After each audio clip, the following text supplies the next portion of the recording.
Welcome back to the channel. In the last chapter, he left us with a bold claim that behind the moral law lies not just an abstract idea, but a real presence, something or someone beyond the material world. Today, he anticipates our resistance. Is this all just another sermon, disguised as philosophy? Have we been tricked into old religion again? Before jumping to conclusions, he invites us to reconsider what progress truly means, and whether going back might, in fact, be the most rational step forward. So let's walk with him into a chapter that dares to confront our discomfort and challenge our assumptions. In this chapter, the author continues his exploration of moral law and its deeper implications. He begins by addressing a possible frustration in the audience. Perhaps some feel misled, expecting philosophical inquiry, but finding themselves in the territory of religion. However, rather than apologizing, he proposes that their discomfort is exactly where meaningful reflection begins. He introduces three main points. First, he challenges the modern myth of progress. Many assume that progress means moving forward at all costs. But if one is headed in the wrong direction, true progress requires turning around. Using a simple analogy from arithmetic, he reminds readers that when we realize a mistake, we must stop, admit it, and start over. This isn't regression, it's wisdom. He extends this logic to society at large, suggesting that humanity has taken a wrong moral turn, and that going back may be the only way forward.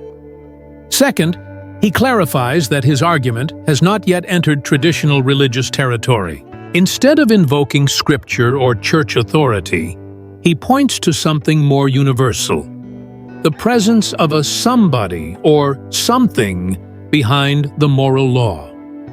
He draws from two sources of evidence. One is the universe itself, which, while beautiful, also appears indifferent and even hostile. The second is the moral law within human hearts, a clearer and more intimate revelation. It speaks to us of fairness, honesty, and courage. This law is demanding, uncompromising, and, as he puts it, hard as nails. It insists on right behavior regardless of personal cost. From this, the author concludes that the power behind the moral law must be good, but not in a soft or sentimental way. Goodness here is not about indulgence or leniency. It is firm, unyielding, and exacting. At this stage, he emphasizes it's premature to speak of a forgiving God. Forgiveness implies personhood, and so far, the only thing we can infer is an impersonal moral force, more mind than heart. And if that's the case, asking it to let us off makes no more sense than asking the laws of mathematics to ignore a wrong answer. This leads to a moral crisis. Humans, deep down, agree with the moral law's condemnation of greed and cruelty, but they also find themselves failing to live up to it. Thus, they both long for absolute goodness and fear it. As Lewis writes, God is the only comfort. He is also the supreme terror, the thing we most need and the thing we most want to hide from. If there is no such goodness, all moral striving is futile. But if it does exist, then humanity, by opposing it in daily actions, is in grave spiritual trouble. Finally, the author explains why he has chosen this roundabout path. Christianity, he argues, cannot be understood until one has truly grasped the problem it addresses. It offers forgiveness and redemption, but only to those who first recognize their need for it. To someone unaware of their moral failure, Christianity is meaningless. It begins with the shock of realization, not comfort. He compares it to seeking a doctor. We only listen once we know we are ill. The chapter closes with a sobering yet honest truth. Christianity may be a source of deep comfort, but it does not start there. It starts with a sense of dismay, with truth, not with ease. Only through the painful clarity of facing one's own moral failure does the promise of forgiveness begin to matter. Comfort, like peace, cannot be sought directly. If you look for truth, he says, you may find comfort in the end. If you look for comfort, you will not get either comfort or truth. Only soft soap and wishful thinking to begin with, and in the end, despair. This, he insists, is the time for moral clarity, not just in politics, but in religion too. There's something disarmingly simple about this statement by C.S. Lewis. It arrives without flair, like a truth we've always known but often ignore. He isn't just speaking about directions on a map. He's speaking about the human condition, about the kind of progress that demands humility over hustle and truth over pride. In a culture that constantly urges people to keep moving forward, the very idea of turning around can feel like failure. Many believe that once a step has been taken, we must justify it, even if it was misguided. But here, Lewis reframes the concept of progress. He gently but firmly reminds us, real progress isn't about motion, it's about direction. And if you're moving quickly in the wrong direction, all that speed only takes you further away from where you truly need to be. He writes, if you are on the wrong road, progress means doing an about turn and walking back to the right road. In this line, Lewis invites the reader to step out of the chaos of modern momentum. His voice is not accusatory. It is parental, almost pastoral. He speaks like someone who has been there, who knows the ache of stubbornness and the quiet courage it takes to change course. There's a certain tenderness in the way he appeals to self-correction. This isn't the shame-based voice many of us grew up with, the one that made us fear being wrong.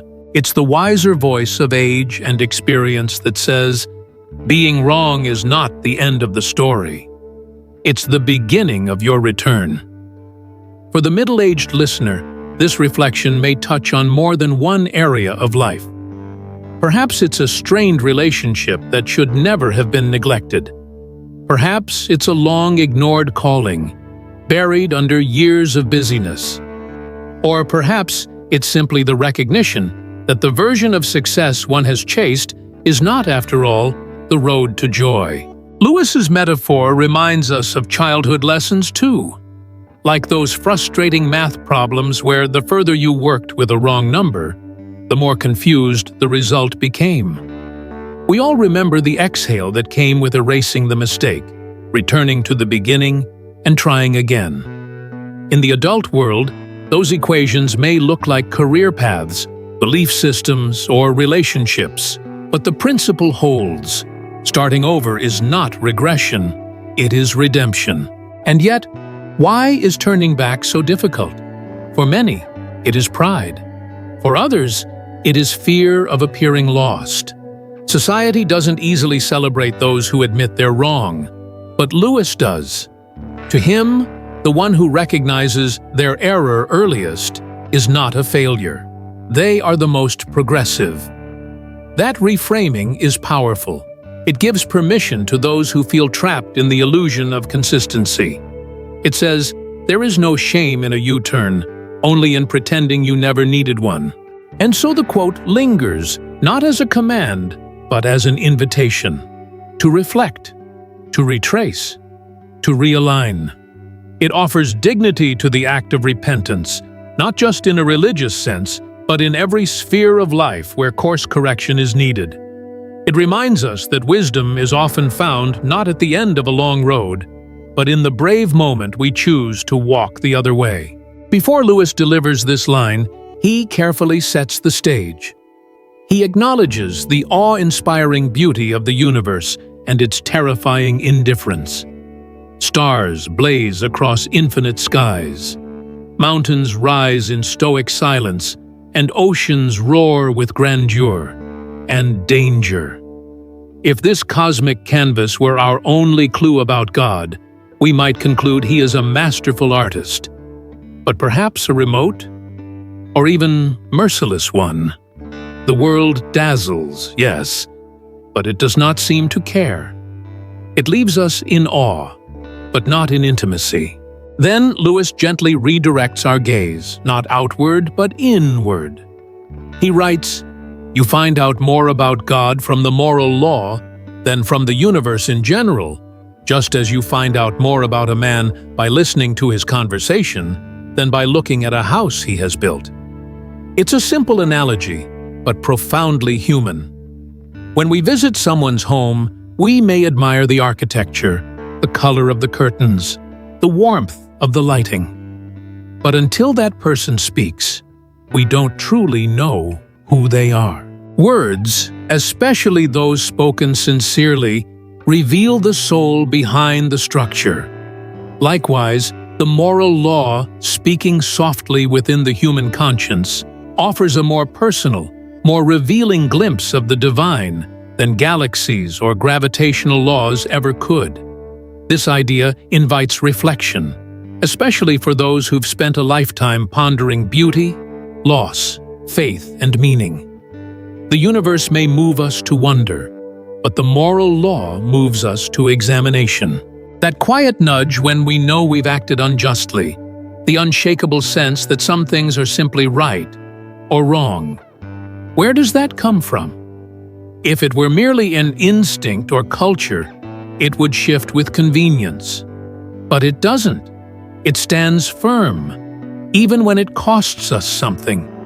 And in that firmness, Lewis sees the fingerprint of a mind, not a mind shaped by us, but one that shapes us. This quote also provides comfort in a particular kind of loneliness, the moral loneliness of the soul. Many people, especially in the second half of life, begin to question whether their deepest convictions about kindness, fairness, sacrifice are real or just sentimental echoes. Lewis replies, no, they are real. They come not from sentiment, but from a source, one that has been speaking all along, not with thunder, but with stillness.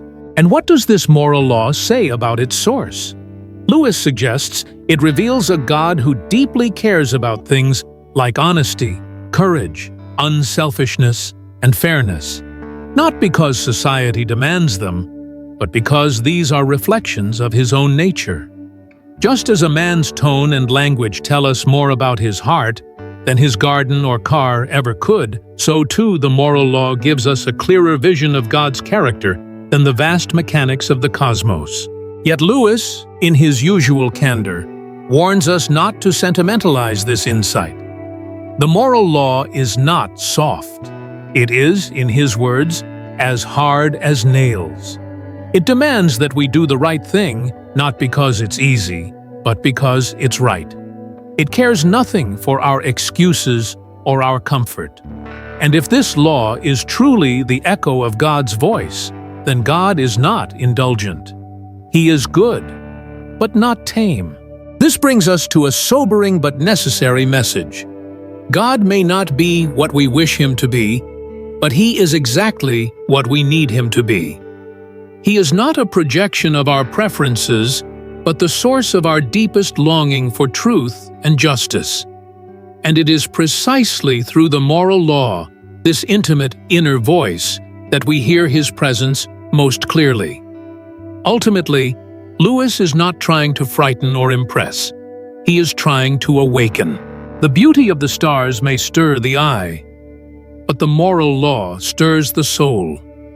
And in doing so, it calls us not to admiration, but to response. Before arriving at this powerful paradox, C.S. Lewis slowly guides the reader into a moral reckoning. He doesn't begin with grand declarations of religion or the divine. Instead, he walks beside the reader, step by step, through ordinary experiences, our sense of justice, our failures to live up to it, and our growing awareness that something greater may be behind that silent, stubborn voice inside us. It is at this crossroads between awe and avoidance that he offers this line: God is the only comfort. He is also the supreme terror, the thing we most need, and the thing we most want to hide from. This sentence is more than a poetic turn. It speaks directly to the secret tension in many human hearts. On one hand, we long for a presence beyond ourselves, something stable, good, eternal. We want mercy, meaning, and peace. We want, in Lewis's words, comfort. But on the other hand, if this presence truly exists, if it sees all, knows all, and is unyieldingly good, then we instinctively feel exposed. Not in the way we feel when standing before a judgmental person, but in the way a wound feels when touched by light. To meet absolute goodness, Lewis suggests, is not necessarily pleasant. It is deeply right, but it can be deeply unsettling. Why? Because it reveals all that we are not. It makes excuses evaporate. It cuts through our self-deceptions. He writes not to frighten, but to be honest. Some people talk as if meeting the gaze of absolute goodness would be fun. They need to think again.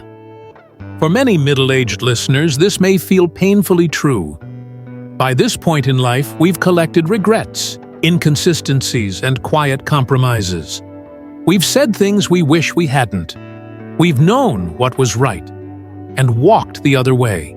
So when faced with a being who embodies everything we admire, yet consistently fail to become, the result is not instant joy. It is tension. This is the heart of Lewis's message. We are drawn to God because He is good. But His very goodness stirs discomfort. We cannot do without it, and we cannot do with it. It's not because God is unkind, but because we are not yet fully aligned with Him. And this is where the terror lies. Lewis is not painting a cruel deity, but rather describing the nature of holiness as something that doesn't compromise or flatter. Holiness doesn't play favorites. It demands truth. Still, this very tension is the beginning of transformation. When we admit that we are not what we ought to be and cannot become it on our own, something shifts. It is here, in this honest place, that Christianity begins to make sense. As Lewis says, when you know you are sick, you will listen to the doctor. And so God becomes not only the terror of our exposed hearts, but also the comforter of our humbled souls. This line, then, is not just about fear. It's about clarity. It reminds us that real comfort doesn't come from avoiding truth, but from walking through it. God is not what we create to soothe ourselves. He is what calls us to become more than we are. And though we may tremble at the thought, we are also, somehow, deeply grateful. Because deep down, we don't want a soft lie. We want a strong truth. And even if that truth shakes us, it also remakes us. As Lewis so elegantly puts it, the presence of God is the thing we most need and the thing we most want to hide from. But by not hiding, from Him or from ourselves, we take the first step toward what he calls unspeakable comfort. And so the chapter ends not with comfort, but with confrontation, with a God who is both the only refuge and the greatest terror. If we search for comfort, we find neither comfort nor truth. But if we search for truth, comfort may follow. Lewis does not preach. He only asks us to face the facts that Christianity seeks to answer, unsettling facts that few dare to admit. In the next chapter, we'll begin to explore how Christianity responds to this tension, how it claims that the impossible demands of goodness have already been met by God Himself. Don't forget to follow, and join us in the next video as we step into that ancient yet urgent story.